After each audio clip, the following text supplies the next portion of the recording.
कभी कभी उपासक फंस जाता है। सामने वाले को प्रसन्न करने की चेष्टा में कभी कभी उपासना में बाधा खड़ी हो जाती है। ये कैसे संतुष्ट होगा? ये बहुत बड़ी कमी है। इसी को कहा गया है दया बिना साधु कसाई, और दया करी तो आफत आई। सामने वाले को परमार्थ का उपदेश करके दूर हट जाना चाहिए।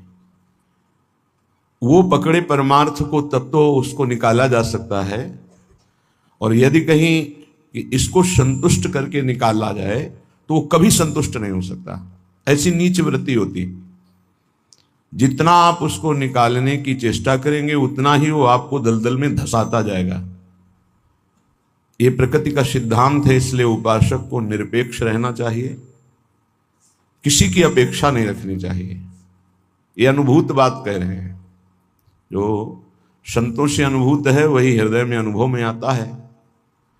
उपासक को यदि कभी ऐसा अवसर मिले कि किसी को भगवत मार्ग में बढ़ाना है तो वो ये ध्यान रखे कि हमें अपने को बचा करके इसको निकालना है। कहीं उसके मन की संतुष्टता के द्वारा हम परमार्थ निरूपण करेंगे तो वो कभी नहीं निकल पाएगा, क्योंकि उसका मन ये समझ जाएगा कि हमारी अनुकूलता को लेकर ये विचारवान है, हमारी अनुकूलता के लिए, बस वो आपको रौंद देगा। और परमार्थ का उपदेश दिया और निरपेक्ष हो गए और वो आप पर आसक्त होता चला जा रहा है, वो निकल जाएगा। त्रुटि यही हो जाती है उपासक से कि इसको कैसे संतुष्ट करूं, वहीं उसका पतन हो जाता है। पतन अपने आराध्य देव का चिंतन छोड़कर मांस के लोथड़े शरीरों का चिंतन होने लगता है। ये कैसे राजी रहे, वो कैसे राजी रहे, परिवार कैसे राजी रहे, भगत कैसे राजी रहे।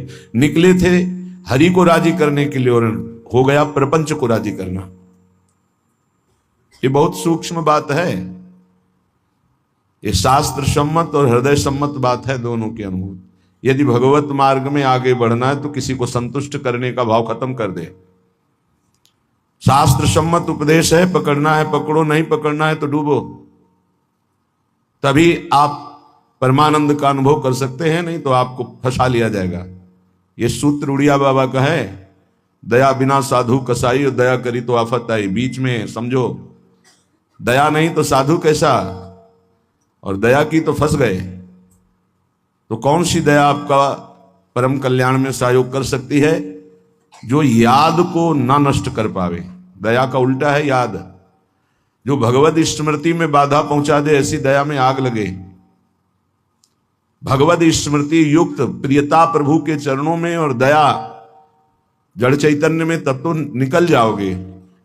और अगर भगवत स्मृति को दया ने तोड़ दिया और उसकी स्मृति चल रही तो दुर्गति पक्की है। हिरण में इतनी स्मृति आ गई कि हरि स्मृति गई तो अगला जन्म ऐसे महापुरुष का पशु रूप में हो गया, मृग रूप में।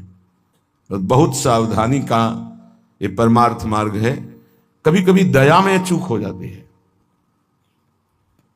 ये दया बहुत बड़ी दैवी संपदा है, कोई साधारण नहीं है। महापुरुष अपने कल्याण की बात ना देखते हुए सामने वाले का कैसे मंगल हो, इस बात पर विचार युक्त रहते हैं।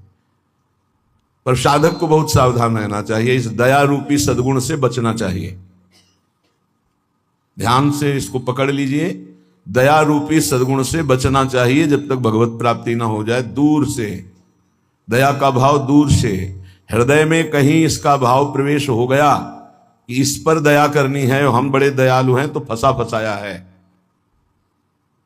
भजन करने से हृदय बड़ा द्रवित हो जाता है। द्रवित हृदय में करुणा और दया की लहरें उठती रहती हैं। उसको लगता है क्या दे दूं, क्या कर दूं, कैसे ये भगवान में लग जाए।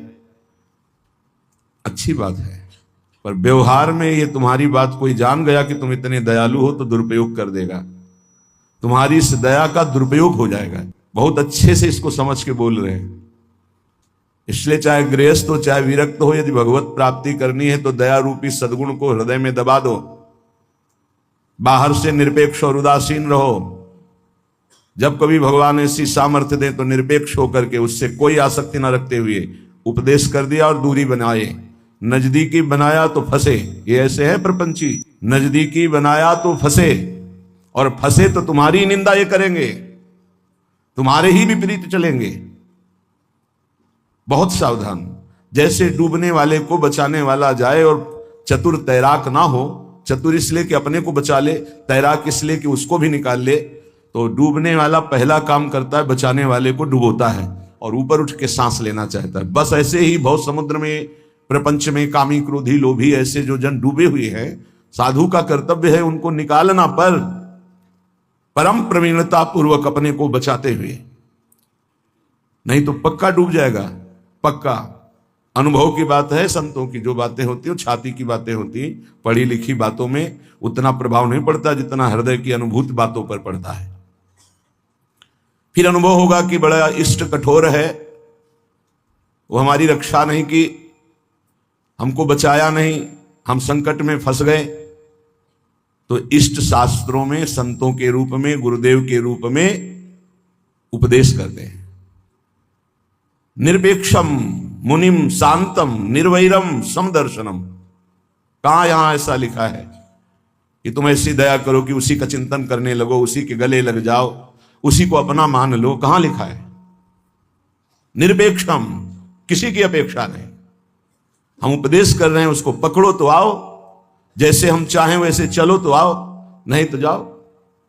भगवान का ही सब बनाया हुआ खेल है, भोगो खेलो, नर्क जाओ स्वर्ग जाओ, तुम्हारी रुचि। अगर मुक्त होना चाहते हो तो आज्ञा का पालन करो, निरपेक्ष रहे। निरपेक्षम मुनिम, मननशील, एक क्षण भी अपने प्रभु को ना छोड़े। इस संसार का सूत्र है। यदि आप निरपेक्ष रहे तो आपकी चरण धूलि माथे पे चढ़ाएगा और आपकी आज्ञा का पालन करेगा।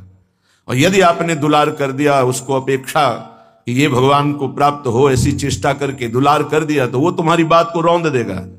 सामने वाला यदि अपना परिवर्तन नहीं चाहता तो पूरा जीवन संग दे दो तो भी उसका परिवर्तन नहीं होने वाला।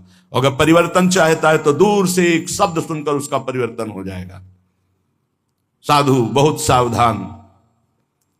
बड़े बड़े जो संत अनुभव करके बोल गए हैं वो अपने अनुभव से बोल रहे हैं, अपने हृदय की बात बोल रहे हैं। आप पकड़ लोगे तो आपका चिंतन नहीं बर्बाद होगा, वो अनुभूत बात आपको माया से बचा लेगी। सदैव अपने इष्ट देव के विचार में रहना चाहिए। भूल ये हो जाती है कि मुझसे प्रभु न मानकर उसका कल्याण करने का ठेका ले लेते हैं, हम इसका उद्धार कर सकते हैं। भूल हो गई। हमारे प्रभु आए शिष्य का रोल करते हुए, स्वांग करते हुए, तो स्वांग मात्र करना गुरु का असली बात नहीं है। गुरु शिष्य एक ही परमात्मा तत्व विराजमान है, असली बात है। ये भूल हो जाती है। कैसे ये संभले, कैसे ये दुखों से निवृत्त हो, कैसे भगवान को प्राप्त हो। थोड़ा बस उसके अनुकूल हो गए, वो तुम्हारी हर बात रौंद देगा, तुम्हें सेवक बना देगा, अपना गुलाम बना देगा। मान लेना, हमारी बात दिमाग में लिख लेना।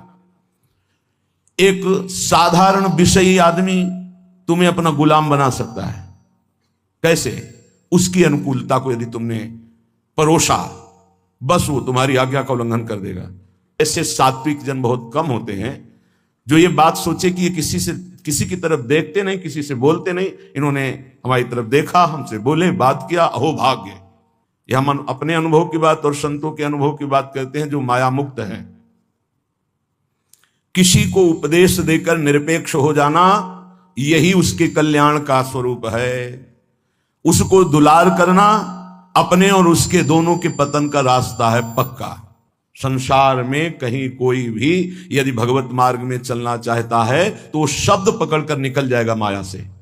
और अगर गुरुजनों के, महापुरुषों के वचनों को नहीं माना तो हम लौट जाएं उसके चरणों में, हमारे ऊपर से खेले, तो भी वो कल्याण को प्राप्त नहीं हो सकता, क्योंकि वो वचन का पालन नहीं कर रहा। गुरुजनों का उदास रहना हमारे लिए अत्यंत आवश्यक है, क्योंकि जब वो उदासीन होकर तिरछी चितवन से देखते हैं तो हृदय थर्रा जाता है और धर्म पूर्वक चलता है। और जब गुरुदेव मुस्कुरा देते हैं तो उसका उल्टा फल होता है, हमें गर्व हो जाता है और हम उनकी आज्ञा का उल्लंघन कर देते हैं। ये संसार सदगुरु स्वरूप है, ये पूरे जीवन शिक्षा देता रहता है। इसलिए हम बैरागी, भगवत मार्ग के अनुरागी या गृहस्थ में जो वैष्णवजन हैं, उनको ये जो दूसरों को उपदेश देना, दूसरों के कल्याण का ठेकेदार बन जाना, ये बहुत ही घातक खेल है। प्रवचन करना, उपदेश करना, दूसरों के मन को संतुष्ट करना, ये बहुत ही घातक खेल है भगवत प्राप्ति में। तब तक मुंह नहीं खोलना चाहिए जब तक स्वयं साक्षात्कार भगवान का ना कर ले, नहीं तो मिटिया मेट साधना को करने के लिए ये माया प्रपंच बहुत विचित्र है। उस समय आपको अनुभव होगा कि भगवान बहुत कठोर हैं, हमारी बात नहीं सुनते, हमें बचाया नहीं, इसीलिए पहले भगवान संत और शास्त्रों के रूप में बोल दिए हैं, ऐसा करोगे तो परिणाम ऐसा होगा। सावधान, तब तक कभी किसी को शिष्य ना बनावे जब तक स्वयं भगवत प्राप्त ना हो जाए, तब तक कभी प्रवचन उपदेश ना करे जब तक स्वयं प्रवचन उपदेश का आचरण जीवन में उतर ना जाए। जब सामने वाले में भगवान का दर्शन हो तो फिर स्वांता सुखाए तुलसी रघुनाथ गाथा। अपने अंतःकरण में भगवत प्रेम उल्लसित होते हुए भगवत चर्चा, ये आत्म सुख के लिए है, नहीं तो बाधा पड़ जाएगी, पक्का बाधा पड़ जाएगी। इष्ट का चिंतन छूट करके इसको कैसे प्रसन्न करें, इसको कैसे राजी करें, इसको कैसे दुलार करें, बस इसी में अब आप विचार करो। एक संसार त्यागी वैरागी भगवान के मार्ग का पथिक प्रपंचिक शरीराभिमानी भोगी विषयी पुरुषों के संतुष्टता के लिए वो विचारवान हो गया। ये विचार है गलत। तुम्हारे विचारों का उनके विचारों में प्रवेश हो जाए और वो तुम्हारे विचार में मगन रहे, तब उनका कल्याण होगा। तुम अपने विचारों को दबाकर उनके विचार में मगन हो गए, तुम्हारा पतन हो जाएगा। इसीलिए प्रचार प्रसार के लिए सिद्ध पुरुषों का अधिकार है।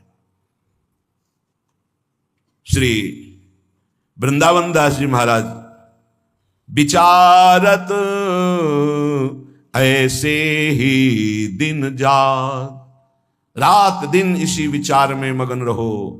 श्यामा श्याम का नाम, श्यामा श्याम का रूप, श्यामा श्याम की लीला।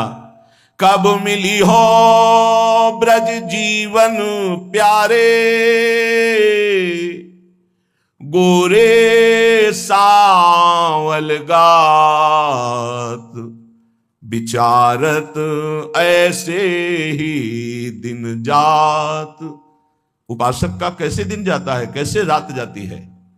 विचारत ऐसे ही दिन जात, कब मिली हो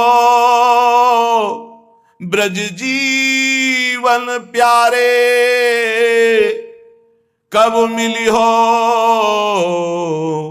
कब मिली हो, विचारत ऐसे ही दिन जात, कब मिली हो ब्रज जीवन प्यारे, गोरे सावल गात, विचारत ऐसे ही दिन जात। कब मिलोगे? इतने दिन हो गए अभी तक साक्षात्कार नहीं हुआ। आज का दिन गया, आज की रात गई, फिर दिन आया, प्रभु कब मिलोगे, कब मिलोगे? ये व्याकुलता, यहां दूसरे के चिंतन की कोई गुंजाइश नहीं है। दया से चिंतन में फिसला साधक, ये हिरण का बच्चा मर जाएगा अगर हम इसकी रक्षा नहीं करेंगे, चलो ठीक, बाहर निकाल लिया, अब इसका पालन पोषण करना, चलो ये भी ठीक, 10-5 दिन में छोड़ देते, नहीं, गले लगा लिया, अगला जन्म हिरण का हो गया। बहुत बुरी तरह साधक दया में फंस जाता है, आसपास ऐसा जाल बिछ जाता है कि निकलना मुश्किल हो जाता है। दया से बहुत बचो, ये भागवतिक सद्गुण है, आता है हृदय में, द्रवित होता है हृदय। जहां दूसरों का चिंतन हुआ तहां चिंतन अपना बदल जाता है। फिर क्या होता है? कहिबे में नियरे से लागत, सपन्यों नहीं दर्शात, अब कछु निठुर भय या जुग में, ताते मन पछतात, विचारत ऐसे ही दिन जात। वो बातें तो प्रभु की करता है, लेकिन ऐसा अनुभव में नहीं है, बहुत दूर प्रभु होते हैं। कहिबे में नियरे से लागत, सपन्यों नहीं दर्शात, स्वप्न में भी प्रभु नहीं आते। क्यों? गजब की बात है, साधक जीवन भर चिंतन को संभालता रहता है, दूसरे पर दया करके वो अपने कीमती चिंतन को दे दिया है, वो समझ नहीं पाता क्या हमारे से इनको मिल रहा है, इन्होंने अमोघ चिंतन छोड़ करके मुझे अपना लिया, मेरा चिंतन करते हैं, मेरे दोषों को मेरे सामने रखते हैं, मेरे को अपना मानते हैं, इसलिए प्राण न्यौछावर हो जाने चाहिए। लेकिन नहीं, वो प्राण ले लेगा उसके, अगर ऐसी गलती की कोई उपासक। निज अनुभव ये कहो खगेशा, वो तुम्हारे प्राण ले लेगा, वो तुम्हारी जीवन भर की चिंतन वृत्ति को रौंद देगा यदि तुमने दया कर दिया। इस बात को समझ लेना। संतों का संग क्यों सुना जाता है? शास्त्रों में वही सब लिखा है। उसको अपने अनुभव से डुबो कर बोलते हैं। कही बे में नियरे से लागत, सपने हूं नहीं दरसात। अब करो प्रवचन। हृदय में आश्रय दूसरे का, चिंतन दूसरे का, संबंध दूसरे का, तो स्वप्न में भी आपके आराध्य देव नहीं झलकेंगे। फिर क्या हृदय कहेगा? अब कछु निठुर भय आ जुग में ताते मन पछतात। अब भगवान भी नहीं सुनते, बहुत कठोर हो गए। हमें लगता है इस युग में, पहले बहुत जल्दी कृपा करते थे। हम आपको बताते हैं कलयुग में सबसे जल्दी भगवान प्रसन्न होते हैं। ठाकुर जी को जब यशोदा मैया रस्सी से बांधती हैं तो रासलीला में दर्शन करवाते हैं कि मैया ने कसम धरवानी शुरू की कि बंद जा लाला, हर रस्सी 2 अंगुल छोटी। तो उनको पता है भगत बहुत प्यारे हैं, पहले तो बड़ी कसम खवाई निज भगवान के स्वरूपों की, नहीं बंधे। फिर सतयुग के भक्तों की, फिर त्रेता के, फिर द्वापर की, जो ही कहा कि तुम्हें कलयुग के भक्तों की शपथ से बन गए। क्यों? कलयुग में बहुत कम भक्त होते हैं, विशुद्ध भक्त भगवान की। हाँ, वृष्टि शारदी कहूं कहूं हुई, जैसे शारदी वृष्टि कहीं कहीं होती है, ऐसी भगवान की भक्ति, विशुद्ध भक्ति। विशुद्ध भक्ति में मिलावट, नाटक, दम्भ, पाखंड, दिखावा, ये सब नहीं। केवल एक प्रभु से अपनापन, बहुत कम, तत्काल बन गए भगवान। कलयुग के भक्तों की जीव शपथ दी भगवान, ऐसा रासलीला में दर्शन कराते हैं। कलयुग में बहुत जल्दी भगवान का साक्षात्कार होता है, पर बड़ा कठिन है अपने मन को समेट कर प्रभु में लगाना। करुणा निधि के ही भांति कहावो, सुनत नहीं सकुचात। एक बात मान लेना, हमारे प्रभु तक आवाज उसी की पहुंचती जिसका केवल प्रभु से संबंध है। अगर दूसरा कोई है तो आवाज नहीं पहुंचेगी, तुम्हारे हृदय में ही बैठेंगे, नहीं सुनेंगे। आवाज पहुंचती है जब केवल प्रभु रहते। जैसे द्रौपदी जी, जब तक कोई और था, अपना बल था, तो आवाज नहीं निकली। क्या द्रौपदी जी के हृदय में भगवान का चिंतन नहीं होता क्या? महाभारत में लिखा है, जो ही दुशासन आया तो भगवान का चिंतन चल रहा था, क्योंकि महाभागवत में कोई ऐसा नहीं कि श्री कृष्ण का विस्मरण था, लेकिन बल था पांडवों का, बल था औरों का। पुकार नहीं हुई, पुकार नहीं हुई। महाभारत प्रसंग में पढ़ के देख लेना। जो ही दुशासन गया उस समय द्वारिकाधीश भगवान के चिंतन में बैठी थी, क्योंकि रजस्वला थी। बल था कि ये सभा में ले जाएगा। 5 पति हैं, भीष्म आदि महापुरुष, आश्रय अन्य होने के कारण वो केवल अंदर चिंतन चल रहा था, पुकार नहीं हुई थी। बहुत सावधानी से समझने का विषय। जब सब बल छूट गया, तब उन्हीं का जो हृदय में चिंतन हो रहा था, जो ही पुकार हुआ तो चमत्कार हो गया, वस्त्रावतार भगवान का हो गया। इसलिए करुणानिधि हैं, पर वो सुनेंगे नहीं जब तक आपका कोई और है। ये बहुत जल्दी फोन नंबर लग जाता है हमारे ठाकुर जी से। नंबर है एक, बस एक, मेरे तो गिरधर गोपाल, दूसरों न कोई। बात कर लो, सब डिलीट करो। सबकी ममता ताग बटोरी, मम पद मन ही बांध बर डोरी। कनेक्शन, जय जय, तुरंत उत्तर मिलेगा। हाँ बोलो, आपने कनेक्शन है नहीं फैला। कनेक्शन तो जननी जनक बंधु सुत दारा, तन धन धाम सुरत परिवार। तो इनसे बात करो, हरि से कैसे होगी? हरि से बात करने के लिए एक ठसक हमारे माई श्यामाजू को राज, एकमात्र प्रियाजू से अपनापन। तो अभी बात कर लो। लेकिन धिक्कार है हमारे मन को, हमारी इंद्रियों को, हमारी बुद्धि को बड़े परमार्थ के बहाने से चुराती माया। माया कोई विपक्ष बन के थोड़ी आती है, नहीं तो साधक विपक्ष को पहचान के फौरन अपने को बचा ले, वो भी चतुर खिलाड़ी है, पक्ष बन के आती है। हम इसका कल्याण कर देंगे, ये हमारी सेवा में है, ये इसका मंगल होना चाहिए। मार देगी। विपक्ष सेवा के बहाने से घुसता है और फिर मार देता है। ये बात ध्यान रखना, पकड़ लो हमारी बात को। एक परमहंस जी हमें मिले, वो आर्मी में मेजर थे, बाद में संत बने। बहुत ही हष्टपुष्ट शरीर, हमसे एक बीता लंबे, भारी त्रिशूल हाथ में रखते थे। गौ रक्षक, हजारों गौओं को ट्रकों से छुड़ाया था। तो विपक्ष मूड मुड़ा के सफेद अचला सफेद ऊपर, साष्टांग दंडवत उनके आश्रम में। महाराज हमारी गौ भक्ति बहुत जोर की। कसाई था, आपका शिष्यत्व स्वीकार करने आए, जो आपका नाम सुना, आपकी गौ भक्ति, तो उनका भैया बड़े भाग्य हैं आपके, बस हमें केवल गौ सेवा करनी है, आप अपनी गौ सेवा में रख लो। हजारों लाखों गौएं थी, और इतनी नम्रता 1 साल में की कि सेवा में आ गया, शरीर सेवा में। हर बार साष्टांग दंडवत, हर बार जे भी, बस उसने ये स्वांग ही रचा था, जे भी शरीर सेवा में आया 2-3 दिन के अंदर वो रात्रि में दूध लेते थे 2 लीटर गाय का, उसी में जहर, जे ही पिया दूध से तुरंत अंदर, वो बड़े भागवतिक थे, तुरंत अंदर आया, तुम्हें जहर दे दिया गया। बुलाया, कहां है वो? गायब, है ही नहीं। 5 लीटर गौमूत्र पिया, हमसे एक बीता लंबे से। बस उनको यही समझ में गाय बचा सकती है। 5 लीटर जो ही गौमूत्र पिया, 5 मिनट में ही इतनी उल्टियां हुई, सब बाहर। थोड़ी देर के लिए मूर्छित रहे, कोई डॉक्टर की जरूरत नहीं पड़ी और ठीक हो गए। एक तो भागवतिक दिव्य श्रद्धा उनकी, दूसरी गौमूत्र ने उनको बहुत सी उल्टियां करा दी। 5 लीटर, ढक्कन 2 ढक्कन की बात, इतनी गर्मी, 5 लीटर मतलब बार बार उल्टियां, तो सब बाहर निकल गया। और सामर्थ्यशाली भगवत चिंतन परायण गया ना सेवा के मिस से। विपक्ष कभी विपक्ष बनकर नहीं आता, मित्र बनकर आता है। ऐसे ही साधक पक्का समझ ले, माया विपक्ष, वो मित्र बन करके आएगी, वो आपकी सेवा में से आएगी, हाथ जोड़ के आएगी और रौंद कर पैरों से चली जाएगी। कागज में लिख लो, दिमाग में लिख लो। कैसे जानोगे माया विपक्ष आ गई हमारी सेवा में?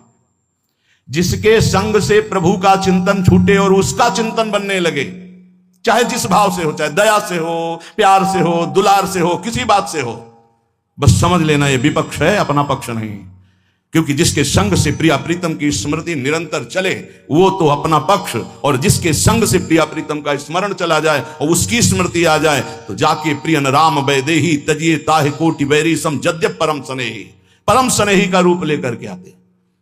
बहुत सावधान उपासक को रहना चाहिए, नहीं तो करुणानिधि प्रभु होते हुए भी तुम्हारी बात नहीं सुनेंगे, तुम्हारी आवाज नहीं जाएगी वहां तक। फिर कहोगे भगवान ने बचाया नहीं, तुमने सिद्धांत का भंजन किया, सिद्धांत के विरुद्ध चले, इसीलिए तुम मारे गए, इसीलिए तुम्हें गिरा दिया जाएगा। बाद में दोषी तुम होगे, क्योंकि तुमने दया की, यहां भी और परलोक में भी। 3 जन्म लगे भगवत प्राप्ति के लिए। पहले जन्म में ही पिता भगवान थे ऋषभदेव जी, भरत जी के। ये लीला करके उन्होंने दिखाया। इसलिए वैष्णव, सन्यासी, साधक, उपासक अपने जीवन में बहुत सावधान रहे। पूरे जीवन में कभी कभी जगत कल्याण की भावना भी उसको बंधन का कारण बन जाती है। इसलिए जगत भगवत स्वरूप है, इसका कल्याण नहीं करना, तुम अपने को बचा के निकल जाओ, यही बहादुरी है।